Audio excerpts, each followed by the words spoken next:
কেমন আছো সবাই? আশা করি ভালো আছো আর আমিও অনেক অনেক ভালো আছি। আজকে সকাল থেকে কাজের অনেকটাই চাপ। কারণ যেহেতু মেয়ের আজকে প্রোগ্রাম আছে। তো তার জন্য সকাল সকাল উঠে আগে রান্নাবান্না কমপ্লিট করে নিচ্ছিলাম। অনেক দিন হয়ে গেলেও নিজে রান্না করি না। কারণ মাকে দিয়েই করাই। আমার শরীরটা কয়েকদিন খুব একটা ভালো যাচ্ছিল না। তো তার জন্য মাই করতো। তো এখন আগের থেকে অনেকটাই বেটার আছি। তো তার জন্য ভাবলাম যে আমি রান্নাটা করি আর মাকে বলেছি ওদিকে কাজকর্মগুলো গুছিয়ে নিতে। যেহেতু আমাদের বাড়িতে মিস্ত্রি লেগেছে। তার জন্য মা ওদিকটা সামলাচ্ছিল আর আমি সামলাচ্ছিলাম রান্নাটা।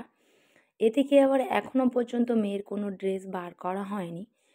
অন্য অন্য সময় আগের দিন থেকে সব কমপ্লিট করে রেখে দিই।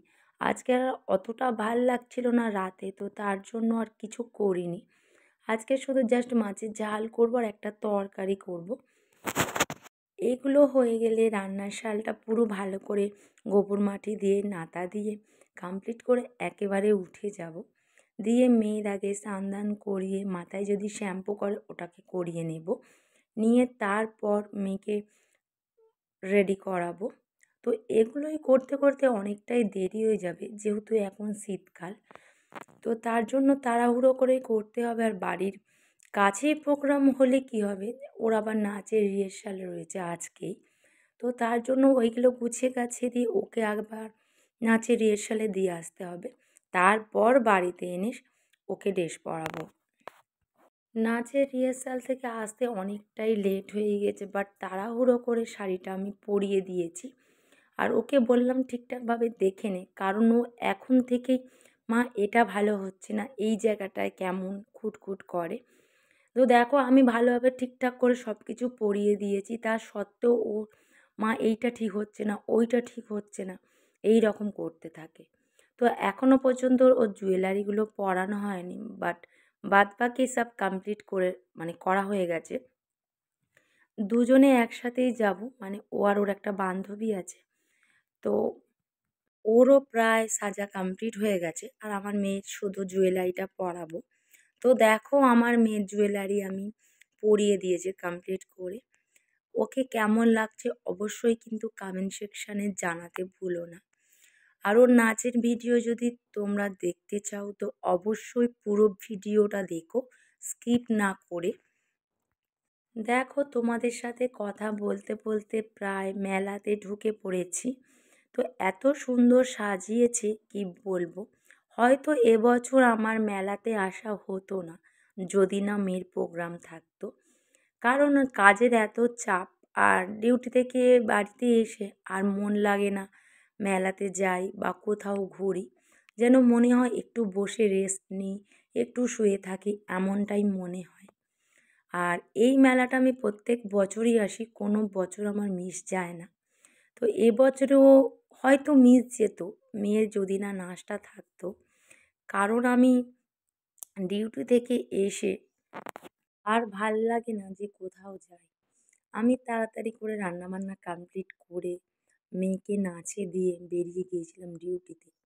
তা ডিউটি থেকে এসে তারপর আবার মেয়েকে সাজিয়ে রেডি করিয়ে নিয়ে গিয়েছি মেলায়।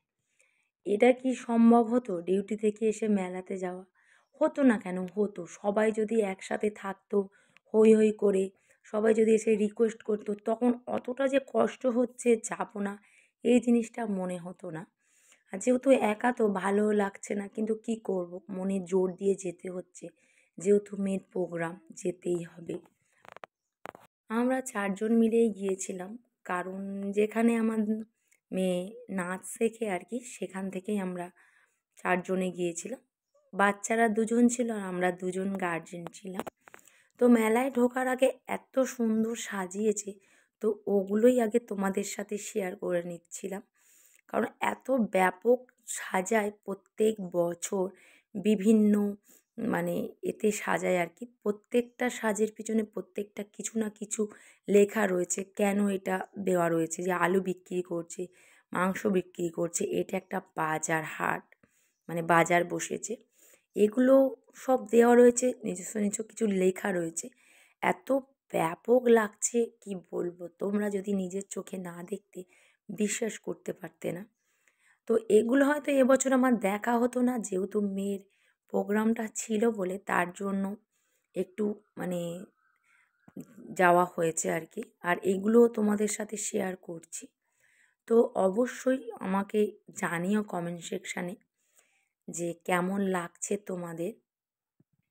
এইখানটায় যেমন বাবা মহাদেব দাঁড়িয়ে রয়েছে আর ভূতরা নাচছে, মানে মিউজিকও আছে এর সাথে সাথে, প্রত্যেকটা একটা মিউজিক আছে। মানে এত ভালো লাগছে কি বলবো, তোমরা যদি সামনাসামনি দেখতে আরও ব্যাপক লাগতো। মেলাটা হয়তো খুব একটা ঘোরা হবে না, বাট যেহেতু আমাদের এখান থেকে গিয়ে ওখানে যেতে হবে, মেয়ের কতদের নাম আছে কি আছে ওটা দেখতে হবে।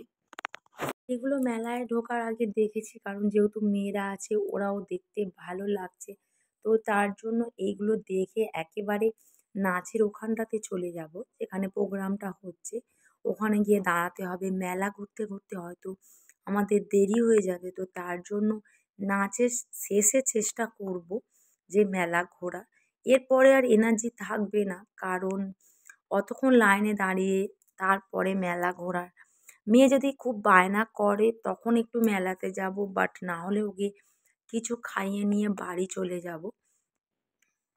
আমার মনে হয় না যে আমার মেয়ে মেলা না ঘুরে বাড়ি যাবে, কারণ মেলাতে এসে ও আবার মেলা ঘুরবে না তাই কখনো হয়েছিল। এত জেদি মেয়ে, যেটা বলবে এখন থেকে আমাকে সেটাই শুনতে হচ্ছে। আমি বলেছি ঠিক আছে আগে তোর নাচ কমপ্লিট হয়ে যাক, কটার সময় হয় আমি দেখব, তারপর তোকে মেলা ঘোরাবো। কারণ প্রচণ্ড ভিড় হয় আর প্রোগ্রাম করতে করতে প্রায় 11টার কাছে বেজে যায়। তো আজকে যদি তাড়াতাড়ি হয়ে যায় তো অবশ্যই ওকে মেলা ঘোরাবো।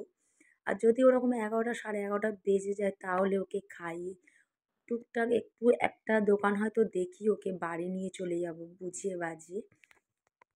ঠান্ডার সময় আর বাইরে থাকতে ভাল লাগছে না, কারণ প্রচণ্ড ঠান্ডা পড়েছে আর শরীরটাও আমার খুব একটা ভালো নেই। এই ঠান্ডাতে ওয়েদার চেঞ্জ হচ্ছে আর প্রচণ্ড কাশি হচ্ছে আমার, বসে থাকতে ইচ্ছে হচ্ছে না, শুধু যেন মানে কেশে কেশে বমি করছি, এতটাই শরীর খারাপ। মেডিসিন খাচ্ছি বাট তবুও মেডিসিনে কাজ করছে না। আর আমার মেয়ের মেলা ঘোরা মানে গাদা গাদা জিনিস কেনা, আজকে কিনে নিয়ে যাবে, কাল পরশুর মধ্যে নয় ভেঙে ফেলবে নয় কিছু করবে, সেগুলোর আর প্রয়োজন পড়বে না। বারণ করলে শোনে না, এটা কিনে দিতে হবে ওটা কিনে দিতে হবে।